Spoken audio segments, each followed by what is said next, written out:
Hey there everybody, it's Mark Crilley. I'm back with another How to Draw video. Today we're going to be learning how to draw the neck and shoulders.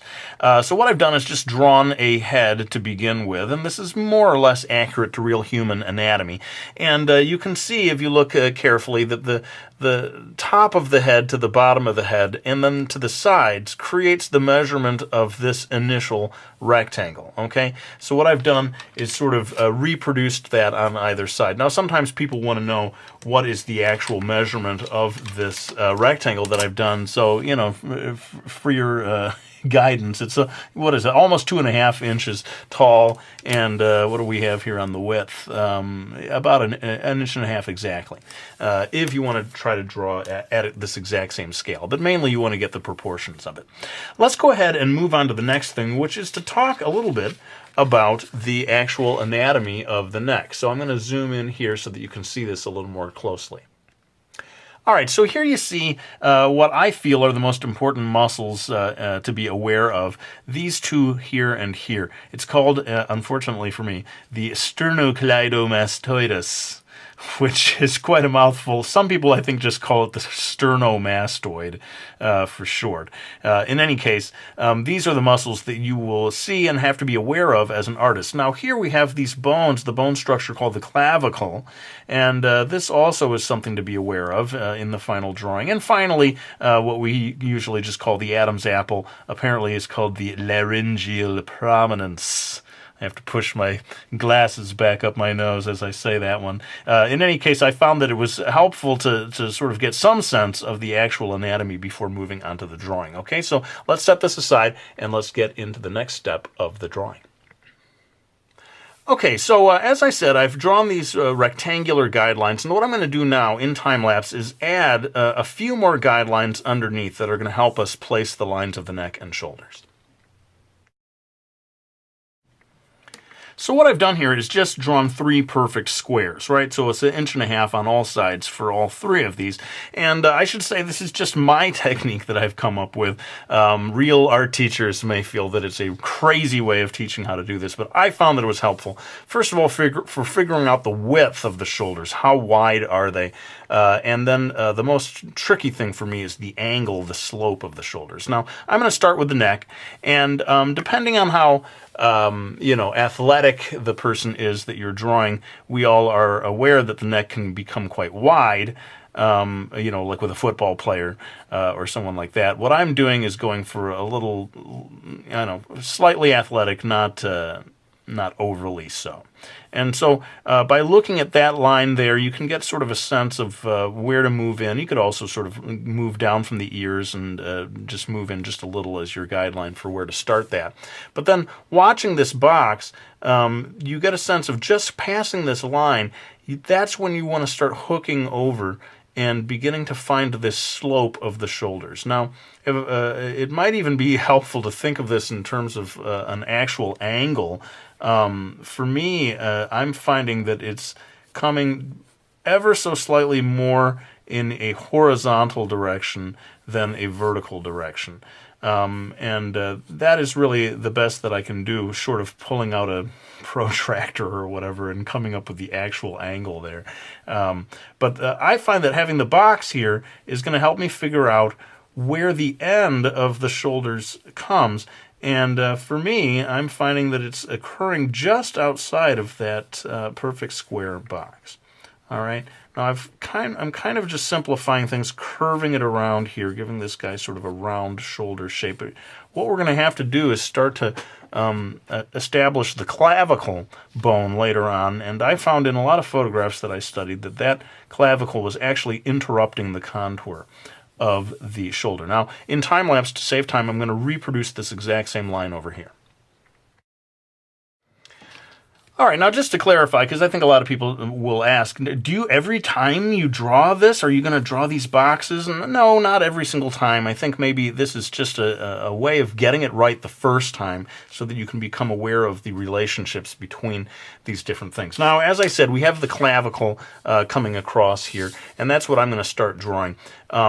Have a look at where there's the curve of the shoulder just as it's coming up to that slope. In a lot, again, photographs, I'm always trying to do a sort of a reality check and look at what this actually looks like in real life. I looked at photographs of a guy like out on the beach who's not wearing a shirt, and was able to see this actual visible clavicle bone, kind of showing through the skin, at least creating something that was visible enough that you would want to reflect it in a drawing. A lot of times I think the trouble is you become aware of these muscles that are underneath the skin, and you're tempted to draw every single one of them, but then you look at a photograph and you find, hey, a lot of those muscles are not actually all that visible, unless you have someone who has really highly defined muscles. In any case, let me go ahead and time-lapse through this other line here that more or less echoes the first one. All right, so now that we've got the clavicle in place, it's time to start getting some indication of the sternomastoid, these two muscles. Now, sadly, this is an example of something where I found that in looking at photographs and the way that things show through the skin or don't show through the skin, I found that this was an area where I had to be pretty careful about not overdoing it. Again, just to remind you of what I'm talking about here, these two muscles are coming in quite prominently underneath the surface of the skin. But if we've got a light source, say, coming from the upper left, you may get a fair amount of shading over here on this side of the one sternomastoid that's coming up across the neck.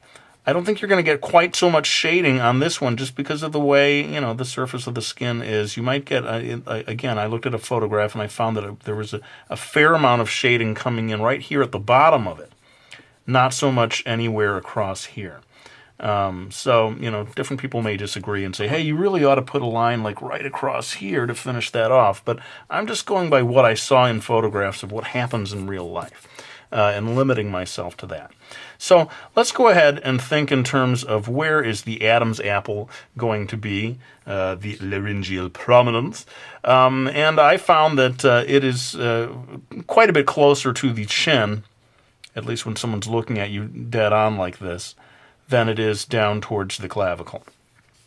And, some people, I know I'm the guy, I have a terribly prominent Adam's apple. It shows up awkwardly in photos all over the place. Most people, not so visible. And I guess famously, the key difference between the male neck and the female neck is the degree to which you can see an Adam's apple. So I'm told.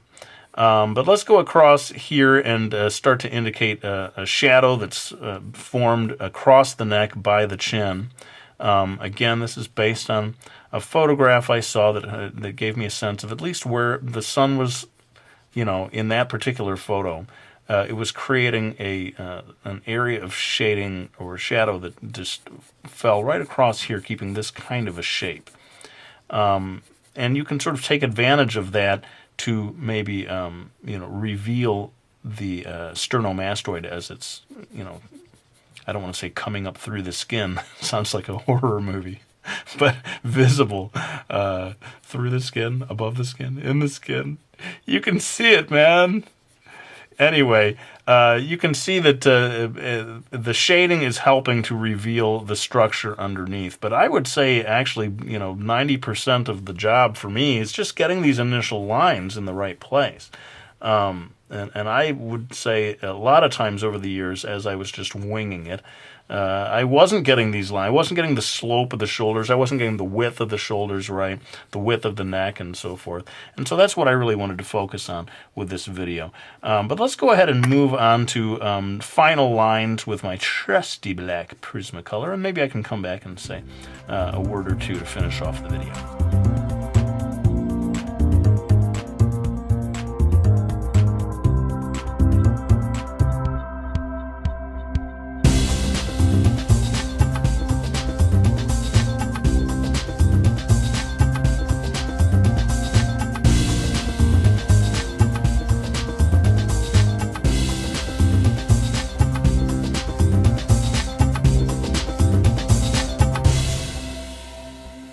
All right, well, that's pretty much it. I did want to add one last thing, and that is that this area of vertical shading here, it seems to me, is related to the secondary part of the sternomastoid, this V-shaped thing, very clear, but behind it, it seems to be a secondary part of that muscle, and that can sometimes show up a little bit here and here.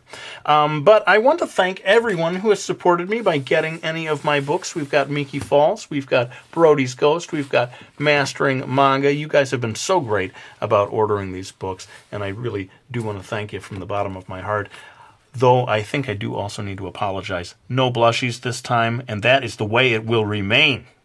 I don't have to draw blushies every time, people. I don't know, it just doesn't seem right with this drawing. What's the guy got a blush about? I don't know. You are welcome to add them in your own drawings if you please, but I just don't feel like this is one of those blushies drawings. But maybe it's time for me to lay down the pencil. Thank you one more time for watching this video. I hope you enjoyed it, and I'll be back with another one real soon.